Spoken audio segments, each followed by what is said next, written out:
Mummy जल्दी यहाँ आओ, मम्मी जल्दी आओ। ओहो, अब क्या हो गया? जल्दी बता बेटा। मम्मी ये पेड़ हरे क्यों होते हैं पर लाल क्यों नहीं होते? उफ, तू और तेरे सवाल। अभी से मुझे नहीं पता। जब शाम को पापा घर आएंगे तब उन्हीं से पूछना, ठीक है बेटा? अच्छा मम्मी ये हवा कैसे चलती है ये तो बता दो ना। हे मेरे भगवान, देख सुनहरी, मैं बोल रही हूँ अब जा। सारा दिन मेरी खोपड़ी खाती रहती है। पापा आएंगे तो उनका सर खाना। पर पापा का सर कैसे खा सकती हूँ? वो तो मेरे मुंह के अंदर आएंगे ही नहीं।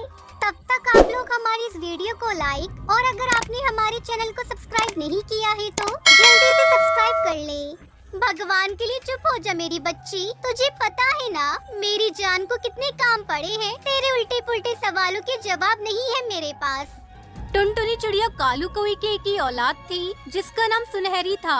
वो जितनी नटखट थी, दिमाग की उतनी ही तेज थी। वो सारा दिन अपने माता पिता से सवाल पूछती रहती। टुनटुनी चिड़िया उसके सवाल जाती थी। फिर उसी शाम ये पापा आ गए, पापा आ गए। अरे मेरी सुनहरी बिटिया, कैसी है मेरी बच्ची? मैं अच्छी हूँ पापा। अच्छा पापा एक बात बताओ, ये हवा क्यों चलती है? लो ये फिर शुरू हो गई। अरे बेटा एक काम करो, जाकर अपनी मम्मी से पूछो। खबरदार, जो उसे मेरे पास भेजा आप ही भुगतो। बेटी पापा से ही पूछो, जो पूछना है वही बताएंगे तुम्हें सब कुछ।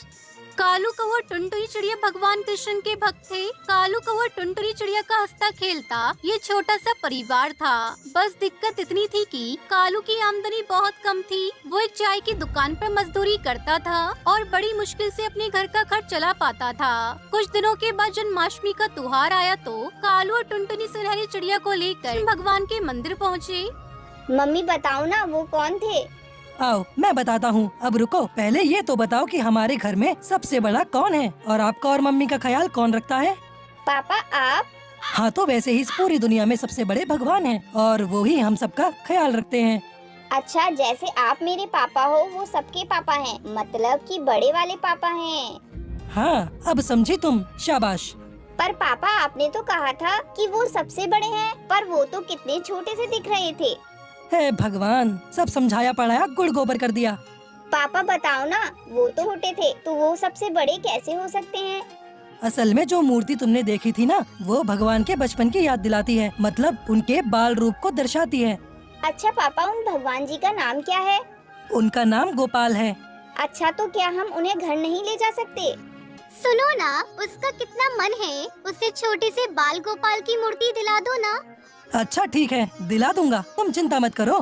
कालू ने वही मंदिर के बाहर से भगवान कृष्ण की एक छोटी सी मूर्ति खरीद ली। वो भगवान की बाल रूप की मूर्ति थी जिसमें वो माखन खा रहे थे। सुनहरी चिड़िया को मूर्ति बहुत ही पसंद आई। शाम को टुनटुनी चिड़िया ने देखा कि सुनहरी डाल पर भगवान की उसी मूर्ति की थी। ये देखकर वो चीखी, हे भगवान, कैसा अनर्थ कर रही है। भगवान की मूर्ति को खिलौना बनाकर खेल रही है। इधर आ, आज तो पिटाई खाएगी। अरे क्या हुआ? उस पर गुस्सा मत करो टुनटुनी।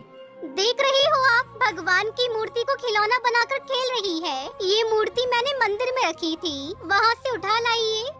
अरे अभी छोटी है वो, उसे नहीं पता कि भगवान का दर्जा क्या है। वो तो उन्हें अपना दोस्त मान रही है। तुम रुको, मैं समझाता हूँ उसे। कालू कौवे ने भगवान की मूर्ति को फिर से मंदिर में रख दिया। पापा मैं गोपाल जी के साथ खेल सकती? इसलिए कि मिट्टी लगने से गोपाल जी गंदे हो जाएंगे ना। वो भगवान है ना, इसलिए उनको मंदिर में रहने दो। वहाँ हम एक साथ उनकी पूजा करेंगे। ठीक है पापा। फिर एक दिन मम्मी गोपाल जी को खाने में क्या पसंद है? बेटा उन्हें खाने में दूध, दही और मीठे मीठे फल ये सब पसंद है। फल? ये फल क्या होते हैं? मैंने तो आज तक नहीं खाए, मुझे भी खाने हैं मीठे मीठे फल।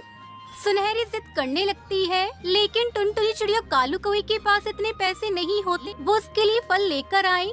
टुनटुनी तुमने क्यों बताया फल के बारे में? अब लाकर दो उसे कहीं से भी। ठीक है, आप यहीं रुकिए, मैं नदी पार वाले जंगल जाती हूँ फल देखने के लिए। टुनटुनी चिड़िया पूरे जंगल में फल ढूंढती है, लेकिन उसे किसी पेड़ पर भी फल नहीं दिखता। थोड़ी दूर और जाने पर उसे एक पेड़ पर सेब लटका दिखाई देता है। टुनटुनी चिड़िया सेब को तोड़ लेती है और सुनहरी चिड़िया को दे देती है। पर मम्मी पापा आप क्या खाओगे? बेटा तू खा ले, हम बाद में खा लेंगे। नहीं, ऐसे मैं नहीं खाऊंगी। तभी सुनहरी चिड़िया भगवान कृष्ण के मंदिर जाती है और उनसे रो रो कर प्रार्थना करती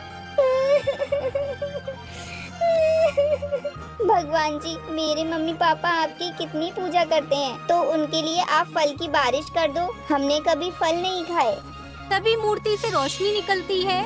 ठीक है बेटी, तू रोना बंद कर, मैं तेरी ये परेशानी को दूर कर दूंगा। तभी टुनटुनी चिड़िया के घोंसले के बाहर फलों की बारिश होने लगती है और सभी पक्षी खुशी खुशी जी भरकर फल खाने लगते हैं।